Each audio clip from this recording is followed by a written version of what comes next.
ஒரு அளவுக்கு திணை அரை டம்ளர் சிறுபருப்பு இது கழுவி வச்சுருக்கேன். அதில் போட்டு வதக்க போகிறேன். இப்போது இதை வந்து இதில் சேர்த்து போட போகிறேன், வேக வைக்க போகிறேன். ஏன்னா நான் இது இஞ்சி இதை சேர்க்குறேன்னா இந்த சிறுபருப்பு சளி பிடிக்காது நைட்டில் சாப்பிடும்போது. அதனால் இதுலேயே போட்டு நான் வதக்கிட்டு அதுக்கு அளவு வச்சோமோ அது அளவு 2 அளவு தண்ணி வைக்கணும். ஒரு சின்ன தினையும் பருப்பும் அதே அளவு 2 அளவு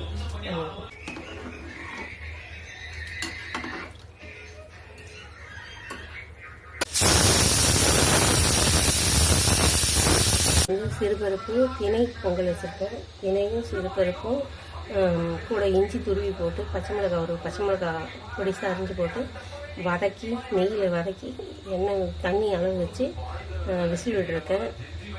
இப்போ நல்லா வெந்துருச்சு, உங்களுக்கு திறந்து காட்டுறேன். இப்போ இது நல்லா வெந்துருச்சு. இப்போ நான் வந்து இது சேர்த்துப்போம். மிளகு, ஜீரகம், முந்திரி, கருவேப்பிலை, கொஞ்சம் பெருங்காயத்தூள் போட்டிருக்கேன். இப்போ நான் இந்த பொங்கலில் ஏற்கனவே உப்புலாம் போட்டுட்டேன். இதில் எடுத்து அப்படியே கலந்துக்க போகிறேன். உங்களுக்கு பொங்கல் சாப்பிட்டு பாருங்கள்.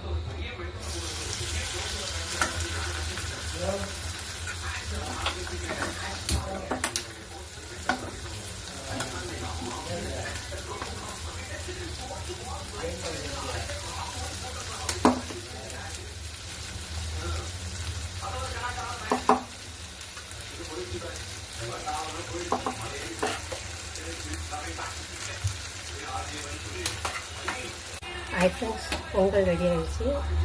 இப்போது திணை சிறுபருப்பு பொங்கல் ரெடி. ஃப்ரெண்ட்ஸ், திணை பொங்கலும் தேங்காய் சட்னியும் ரெடி. ட்ரை பண்ணி பாருங்கள். உங்களுக்கு பிடிச்சிருந்தா லைக் பண்ணுங்கள், ஷேர் பண்ணுங்கள், கமெண்ட் பண்ணுங்கள்.